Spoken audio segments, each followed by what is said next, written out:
Go ahead. Does the White House know who in Florida made the request for hundreds of more ventilators from the Strategic National Stockpile?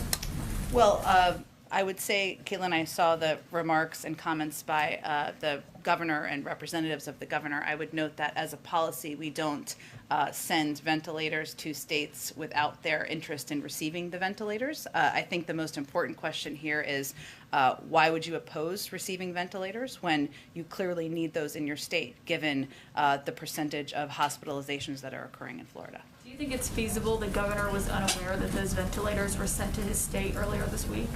I think that's really a question for the governor and his team. And one more question. What is the president? Hi, Kaylee with First Coast News. Tuesday you were here and you said when asked about ventilators coming from the federal government that you were going to have to check in on that. We know just so if I can clarify, I was asked about respirators, which are actually different. And so and we've never really had any hospitals ask about it. What they had been asking about, which I thought related to respirators, was there was oxygen deliveries on these trucks that they thought were coming behind. So there was actually things to do the weights and measures and all that. So there was not, to this day, any requests for respirators.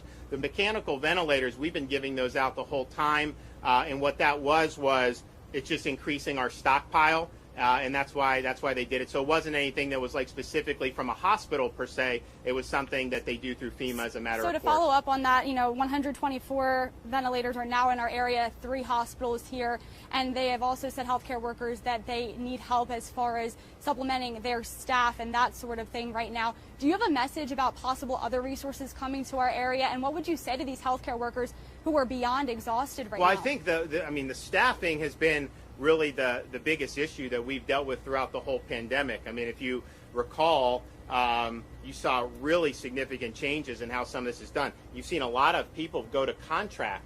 So they literally could have a job at a hospital, change jobs, work for a contracting agency, and then still do the same job at the hospital. They make a lot more money, and it's a lot more expensive to do. So there's definitely a war to try to get staff. I think it's been something that's been difficult. We have provided a lot of staff in the past for that, but our sense is that they deal with some of these agencies to try to bring people more in. That's just the situation that you're seeing all throughout the country. But there's no doubt it's not really a capacity issue as much as it is the stress on the staff, when you have higher volumes of patients. Yes, sir. On the monoclonal antibodies, I believe President Trump used Regeneron when he had it Yep. last year. I've talked to a lot of patients that say, look, I'm interested, but I have no idea how to get it. Has this been something just for exclusive people? And why has it taken this long to get it to a point where the average citizen can maybe even start to get it? So the answer is when President Trump did it, it was still an experimental, so it had not been emergency use. So the average person on the street in October of 2020 would not have been able to access it unless they were part of some type of trial or had different access. Once it got the emergency use authorization, it has been widely available. And so that's been done mostly through hospitals, now increasingly through doctors' offices.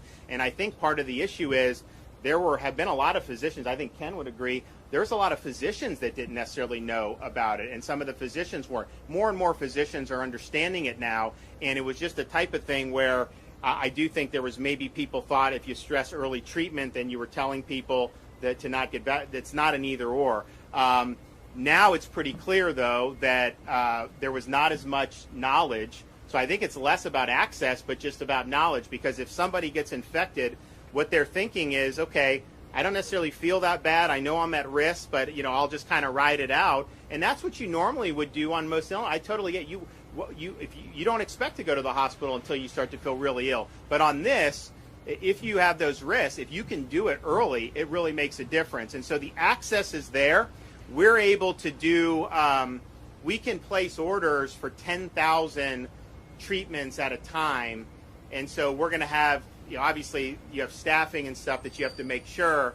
They're going to work here to try to make as many people go through here as possible, which will be really, really good. And the same thing as we go throughout the rest of the state. So access in terms of anybody, particularly if you're in those high-risk categories, you absolutely are eligible for it. It's just a matter of making sure that your health systems are offering it. Some clinics are doing it. And then we're now looking at saying, okay, we have some freestanding stuff that's already been going on where people have come in to get vaccinated, to get tested, whatever.